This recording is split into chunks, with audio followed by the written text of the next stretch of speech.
ఇవాళ మనము kidney cancer గురించి తెలుసుకుందామండి. దీనిలో ఏంటంటే కిడ్నీ క్యాన్సర్ అనేది జనరల్‌గా ఒక 40 ఏళ్ల పైబడిన వాళ్ళలో కామన్‌గా వస్తూ ఉంటుందండి. అండ్ మగవాళ్ళలో కొంచెం ఎక్కువగా ఉంటుంది. అండ్ దీనికి గల కారణాలేంటంటే మోస్ట్‌లీ ఎక్కువగా స్మోకింగ్ హిస్టరీ ఉంటే రావచ్చండి. తర్వాత ఒబేసిటీ అంటే ఓవర్ వెయిట్ ఉన్న వాళ్ళకి కూడా వచ్చే రిస్క్ ఉంటుంది. మూడోది ఫ్యామిలీ హిస్టరీ ఎవరికైనా ఫ్యామిలీలో గాని కిడ్నీ ప్రాబ్లమ్ గాని ఎనీ క్యాన్సర్ ఉన్నా కూడా ఈ కిడ్నీ క్యాన్సర్ అనేది రావడానికి ఛాన్స్ ఉంది. కొన్నిసార్లు జెనెటికల్‌గా కూడా రావచ్చండి. కొన్ని జీన్స్ ఉందన్నమాట. వీహెచ్ఎల్ జీన్స్ అని. అలాంటి జీన్స్ ఉన్న వాళ్ళకి కూడా ఈ క్యాన్సర్ అనేది రావడానికి రిస్క్ ఉంటుంది. సో, దీనిలో 2 రకాలు ఉన్నాయండి క్యాన్సర్స్. ఒకటేమో కిడ్నీ పారెంకైమా నుంచి వస్తుంది. అంటే కిడ్నీని మెయిన్ పార్ట్ నుంచి వస్తుంది. ఒకటేమో మన యూరిన్ ఎక్కడైతే ప్రొడ్యూస్ అవుతుందో పెల్విక్ ఎలిసల్ సిస్టమ్ అంటాం. దాని నుంచి కూడా వేరే ట్యూమర్స్ వస్తాయి. వాటిని టీసీసీ అంటాం. ట్రాన్సిషనల్ సెల్ కార్సినోమాస్ అంటాం. బట్ కామన్‌గా మనకు కిడ్నీ క్యాన్సర్ అంటే రీనల్ సెల్ కార్సినోమా అంటాం. అంటే కిడ్నీ పారెంకైమా నుంచి వచ్చేదాన్ని అంటాం.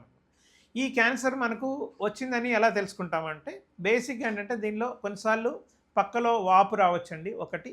రెండోది మూత్రంలో బ్లీడింగ్, ఫ్రెష్ బ్లడ్ లాగా రావచ్చు. తర్వాత మూడోది ఏంటంటే నొప్పి రావచ్చు లెఫ్ట్ సైడ్.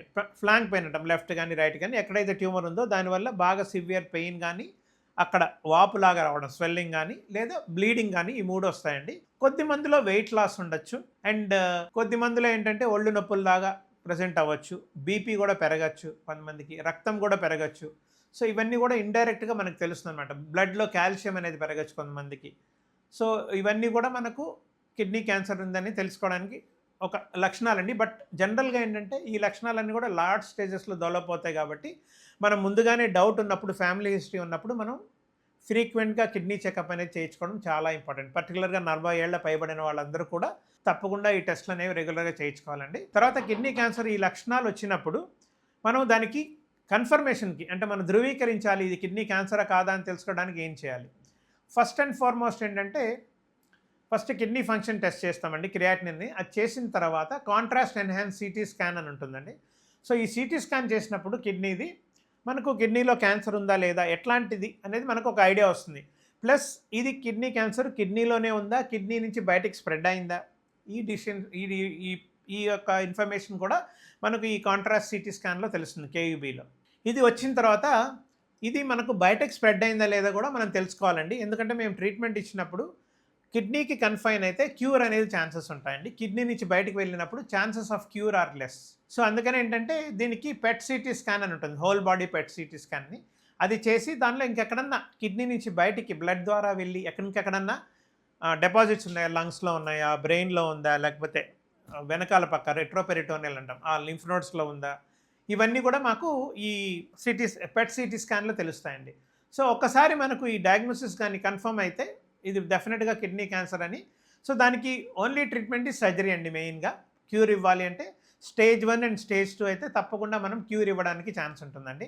సో, దీనికేంటంటే ఇప్పుడు రకరకాల సర్జరీస్ ఉన్నాయండి. లాప్రోస్కోపిక్‌గా చేస్తాము. లేకపోతే రోబోటిక్‌గా కూడా రోబో యూజ్ చేసి ఈ కిడ్నీని అనేది కంప్లీట్‌గా రిమూవ్ చేయడం జరుగుతుంది. దాన్ని రాడికల్ నెఫ్రెక్టమీ అని కూడా అంటాం. సో, ఈ సర్జరీ చేయించుకుంటే ఎర్లీ ఫేస్‌లో గాని అండ్ అందుకని ఏంటంటే ఫ్యామిలీ హిస్టరీ ఉన్న వాళ్ళందరూ కూడా ఫ్రీక్వెంట్‌గా 40 ఇయర్స్ తర్వాత యాన్యువల్ స్క్రీనింగ్ అనేది చేయించుకోవాలండి. ఎవ్రీ ఇయర్ ఒకసారి కిడ్నీ చెకప్ చేయించుకుంటే ఎర్లీ ఫేస్‌లో గాని మనకు ఆ కిడ్నీ గాని క్యాన్సర్ గాని కనిపిస్తే మనం ఇమ్మీడియేట్‌గా రిమూవ్ చేయడానికి వీలవుతుంది. అలానే ఇప్పుడు మేమేంటంటే క్యాన్సర్స్ కానీ 4 సెంటీమీటర్స్ కంటే తక్కువ ఉంటే పార్షియల్ నెఫ్రెక్టమీ అని చెప్పేసి కిడ్నీని ప్రిజర్వ్ చేసుకుంటూ చిన్నది అంటే ఆ ట్యూమరు దాని చుట్టూరు ఉన్న పార్ట్ రిమూవ్ చేస్తామండి. దాన్ని పార్షియల్ నెఫ్రెక్టమీ అంటాం. సో, ఇది చేసుకుంటూ కూడా మనం చాలా మందికి కిడ్నీస్ సేవ్ చేయొచ్చు మిగతా కిడ్నీస్. సో, మీకు ఎప్పుడన్నా కూడా ఇలాంటి లక్షణాలు వచ్చి సిటీ స్కాన్‌లో ఇలా ప్రాబ్లమ్ వచ్చిందంటే ఇమ్మీడియేట్‌గా మీరు యూరాలజిస్ట్‌ని సంప్రదించి దీనికి సంబంధించిన ట్రీట్మెంట్ తీసుకుంటే తప్పకుండా మీకు క్యూర్ అనేది రావచ్చండి.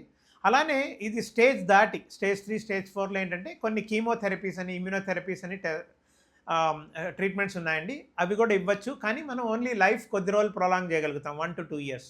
అందుకనే ఎర్లీ ఫేస్‌లో గాని ఈ క్యాన్సర్‌ని గాని మనం డిటెక్ట్ చేయగలిగితే ఫ్యూచర్‌లో ఎటువంటి ప్రాబ్లమ్ లేకుండా మనం అంటే మనకు ఈ కిడ్నీ క్యాన్సర్స్ నుంచి మనం కంప్లీట్‌గా క్యూర్ అవ్వడానికి వీలుంటుంది.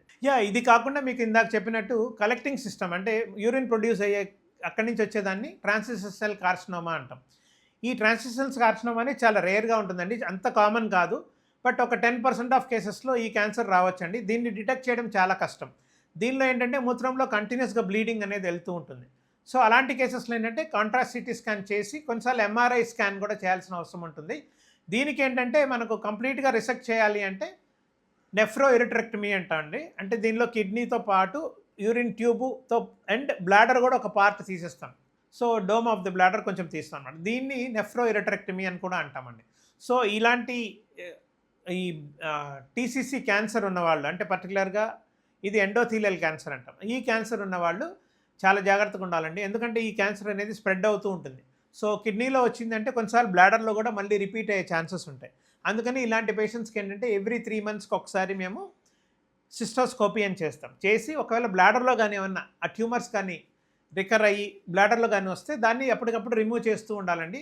అలానే రాకుండా కొన్ని ట్రీట్మెంట్స్ ఉంటాయి. ఇంట్రావెసికల్ బీసీజీ అని చెప్పేసి ఆ ట్రీట్మెంట్ కూడా మేము మంత్లీ ఒక డోస్ అట్లా ఒక 1 ఇయర్ టు 2 ఇయర్స్ ఇవ్వాల్సిన అవసరం ఉంటుందండి.